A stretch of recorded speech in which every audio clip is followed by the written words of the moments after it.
Hey, Phil. Hey, Um, Josh. have you ever been a part of an organization that tried to grow at all cost? I can say that I have. Do you think you were part of the problem? If you're not a part of the solution, you're part of the problem. So maybe I was. I don't know. We're gonna find out. I have a feeling now. Yeah, all right, perfect. So, look, I'm not going to beat you up about that. That was your past life. I'm Josh Notes. Across the table from me is Phil Maffei. He's the CFO. I'm the CEO that's been from bankrupt to back in action. And today we're talking on Financial Clarity Live about when growth at all costs can cost you everything. Okay. So a lot of businesses were built in the era of cheap money and they built their strategy around that. And the era of expensive money is basically, burying that strategy and making it not really a good one to run off of. So today we're talking about capital allocation, value creation, and how it can all come crashing down. Phil, first word, what do you got on the topic? Yeah, I think maybe help ground folks in this concept. By taking it back to something everyone can relate to, where we all, well, some of us are that are Josh and I's age, remember the ability to buy a house with a 2-3% interest rate on your mortgage for 30 years, and that was awesome, right? And now sitting here 10, 15 years later, many of those same people are stuck in those same houses at those low interest rates because the reality of the world we live in, where if you want to continue that same monthly payment you have today, you're going to get much less than what you have for that same amount of dollars, right? So that is the flip side of the coin, where hey, this cheap money is great, but now that we're living in a different environment, the idea of refinancing and paying more is not something that anyone's planned for or thought about. And now they're kind of saying to themselves, well, shit, I'd like to get out of this house, but I can't economically do it because I've effectively trapped myself with this reality that I thought I was going to be able to live in forever, which isn't the case. Yes. Right. So, like, there are periods where you got to be all pedal and no brakes. But if you get hooked on it and you take the brake pedal and you dismantle it, it can be very difficult to stop and get off the ride. So, let's dive right in. Um, so, we're saying there was a decade of cheap money built on this playbook. I think it might have even been longer, but really effectively, there was near zero interest rates from post the Great Recession until, through COVID. Capital was effectively free, which flowed into those that had access to the capital. VCs, LPs, basically the people with the money, the 1%, like they had an endless amount of cash and they were desperate to deploy it. So they did it in ways that, kind of priced in the risk. Public markets rewarded this, and that growth was usually top line, not bottom line focused. And there was kind of this winner take all marketplace. So then blitz scaling, that's the buzzword. I guess there was a TED talk around it. Apparently there was a religion formed around it. I wasn't a part of that religion. Phil, last thing I saw, you hadn't joined it. You're not one to joining new religions. But um, what do you think from this decade should have been the takeaways? And what do you think maybe our audience that's like waking up in this episode going like, yeah, I guess that is what's been happening. Like, what do we need them to make sure they take away from this? I guess what I would say was what's missing from this slide, or just the compounding effect, is the first thing you learn in business school is that the value of any project needs to exceed the risk-free rate. So when your risk-free rate is zero, any project looks good. And Hmm. I think that was another compounding effect of all the things you see on the left side here, where you've got a bunch of money to throw after projects that wouldn't have met the muster in a normal environment, but because now your metrics have changed so much that, well, this is better than zero, so it must be good, is also what the bar, I guess, kind of put more simply, the bar always should have been higher. For macro reasons, it was lowered, and if you lowered with it, now that the bar has reset itself, now you are literally not able to meet the muster, right? So it's understanding what the anomaly is, and when things snap back to some level of realism or reality, am I still going to be able to live in this environment as well? Dang. Okay. Deep stuff there. So the hidden bill that comes due later. So we've got direct cost, indirect cost, and opportunity cost. And what you're saying is like with risk-free money, like it's kind of indecipherable because everything is just like everything's free. And I always tell my kids there's no such thing as a free lunch. And then during COVID, they literally gave away free lunch at all the schools, even though our county's like had a surplus. And I'm like, this isn't doing very well for me. This is showing the kids there is free lunch. And we didn't let our family get that free lunch because nutrition wise it wasn't the best. And also I just literally couldn't live with the fact that my kids would be eating a free lunch. It just didn't make sense. It's Anyways, never free. Somebody was paying for it. oh yeah, the federal government's paying for it. But I think the question is like, how does that bill show up? And where are folks seeing that now and maybe not realizing that that is the price of the free lunch?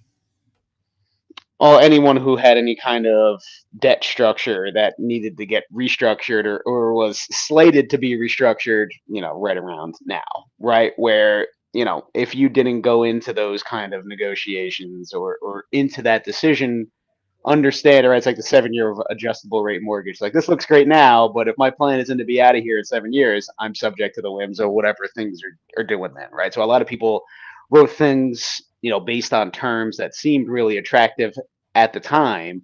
And now those bills are coming due 10, if it's a 30 year or 50 year note or whatever it is, in the grand scheme of things, you're only a third of the way through it. And now, now those things are readjusting and snapping back. And now that's going to put burden on cash flow from on a monthly basis, right? So we see a lot of that where, this thing worked if I could borrow money at 1, 2, 3%. But now that I got to borrow at 10%, my cash flow position looks a lot different than I thought it was going to.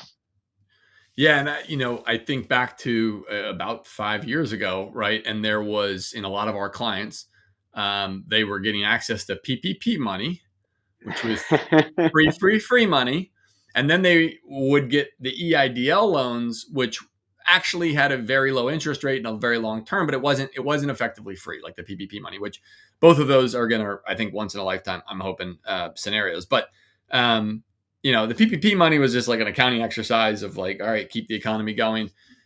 Again, we're not going to get into how the Fed dealt with that or how we're going to pay for that for generations to come. But regarding the EIDL money, I see a lot of folks now that are 5 years later and they're like, dang, this thing's still got 25 years left on it.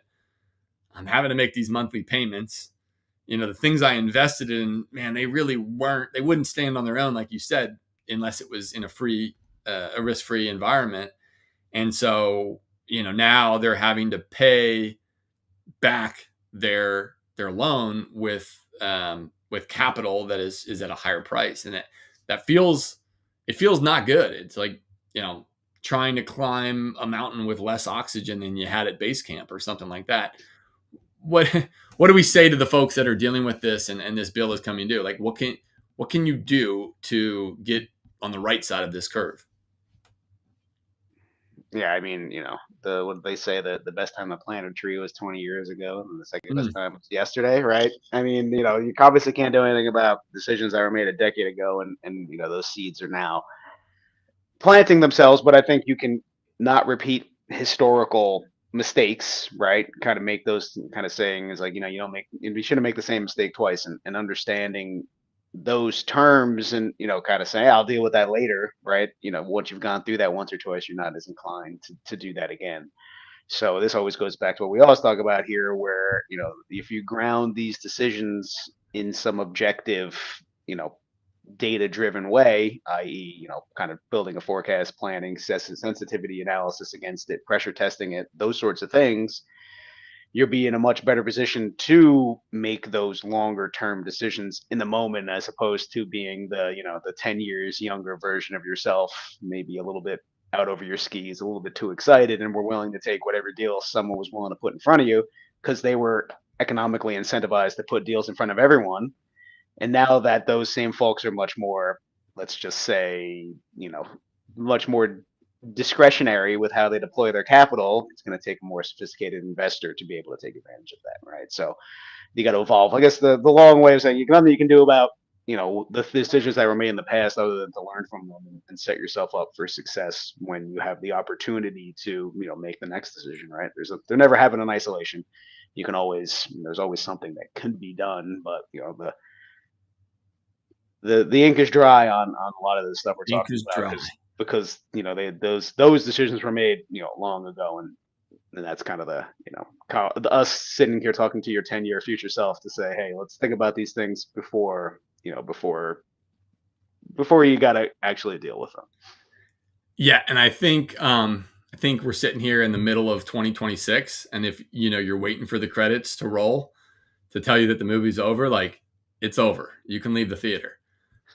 like, I think there's a lot of folks that think that these high energy prices that are evolving from the Middle East conflict will snap back into place. But based on my reading and my work over the past 15 years in the energy sector, says that these prices aren't going to snap back in place. Inflation is going to continue to show its head, and it's going to take more to be profitable. Like that's just the case.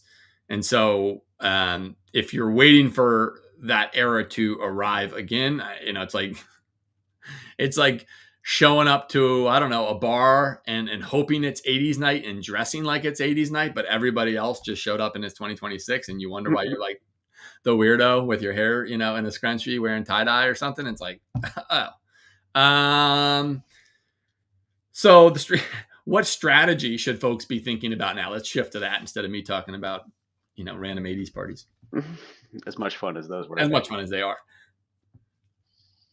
I don't know, again, I don't think the strategy or the approach changes. It's just being aware of the true sensitivity of your assumptions, and maybe for a lot of folks, the guardrails they think are there are maybe a little bit further away than they realize, right? So, I will maybe argue that the market did change what a good company looks like because of the example I gave earlier, but at the end of the day, like good economics stand up against any environment and can face any headwind, but it's really a function of being well aware of what those economics look like, and where the levers that you have to pull to change those economics are, and those sensitivity thresholds, and depending on your business model, right? What you do in a world where my cost of capital is changing, or the odds of a VC writing me a check now are infinitely less than they were 10 years ago, because these guys had more money than they knew what to do with, and no threshold whatsoever for a company to have to get over to be viable, to be funded, right? So Right. good business works in any environment. Shitty one only works in a world where the rules are stacked to help struggling businesses, right? Like I think that was obviously the objective of all those policy changes, and for the one that you help that was worth it, you probably help one that have given letting nature take its course, it would have sussed itself out. We see a lot of that, right, where businesses kind of that would have failed 10 years ago have been able to putter along, and kind of suckle at the teat of the federal government and PPP and AIDL and Yeah. all of these things, where those business models would never have worked in a world where in a free market capitalist, where we can get into that someday, but we don't Well, really live in a we'll free save market. that for another episode. But I can tell you, from having run a company in a subsidized environment, that the real market will show up eventually. It always does. And that, I think that the subsidization today is also the buzzword, right? AI, just strap it on your name and you can go raise money. But what we're not talking about is the true cost of the energy that it takes to actually run that AI, and the fact that the big tech firms are greatly subsidizing and probably losing, billions of dollars every single month on getting you hooked on the AI. And then if the energy price doesn't go back down, the price is going to go up, but all your systems are running on this, and you offshored your team and replaced all your team with all this AI. But then what keeps it running once the price goes up? So that's just I don't know, a teaser for something in the future. But we like to talk about the Financial Hopium Test. Okay, so these are things that you might be hoping are happening, but if they're not actually happening, then you are getting hooked. So profitability path: if you're not profitable yet, can you reach profitability within 18 months on the current burn without a new raise? Cost of acquisition payback: does your customer acquisition cost payback in under 12 months? Is it below this LTV to CAC ratio? If not, it means you're losing money on every customer. Survival test: if we couldn't raise again, would the business survive 24 months? We'll figure it out. Equals hopium, especially if we're on the left side of the country. Right metric: Are you measuring growth in revenue or in cash flow? Watch the wrong number, you'll miss the signal, you might die. Pricing power. Would your top customers pay 30% more if they were forced to choose? If no, then you're basically a commodity competing on price. So if you've got 5 out of 5, you're data driven. If you got 3 out of 4, you got warning lights blinking. If you're 0 to 2, you're full on hopium mode. The first time we run this live, what do you think about the test, or what do you want to say about it?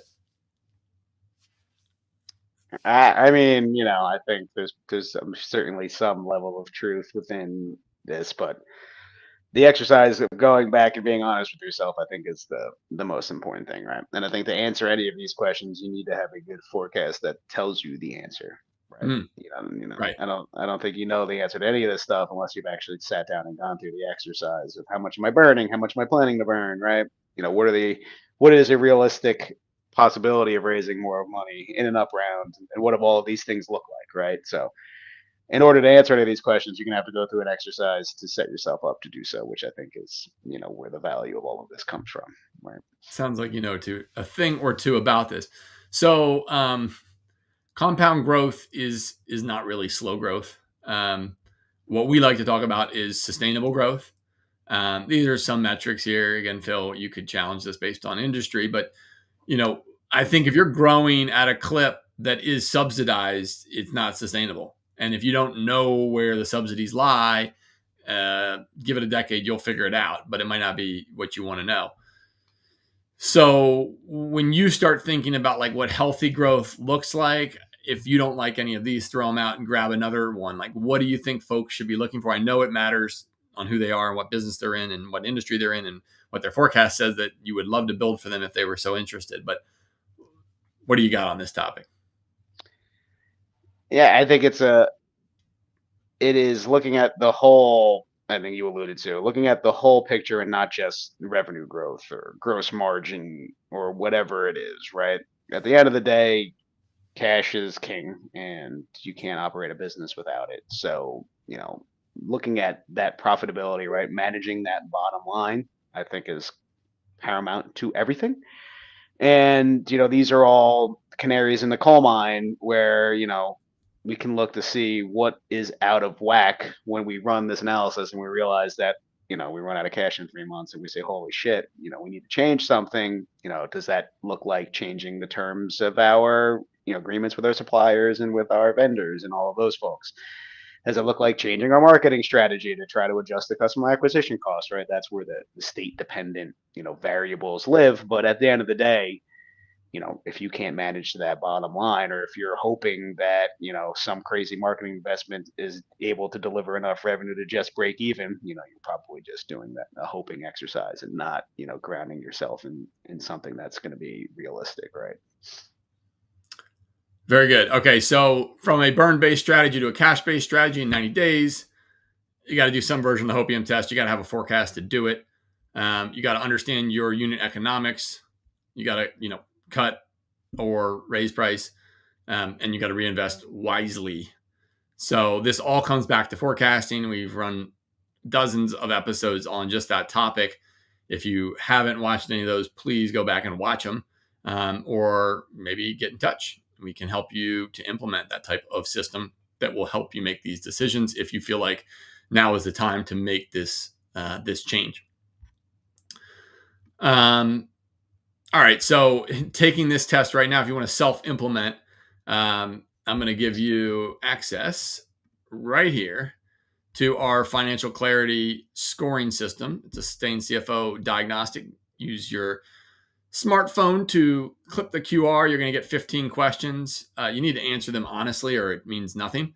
And then it will invite you to a call, 30 minutes with me, no cost, where I'm going to meet you where you're at, help you figure out where you want to head, and hopefully get you and your team heading there as soon as possible. But what we're going to end up doing is auditing your top 3 bets, kind of where your growth is, and maybe also what is not working, what's your biggest financial challenge. And then if you're in a raising mode, what happens if that doesn't happen in the next 90 days?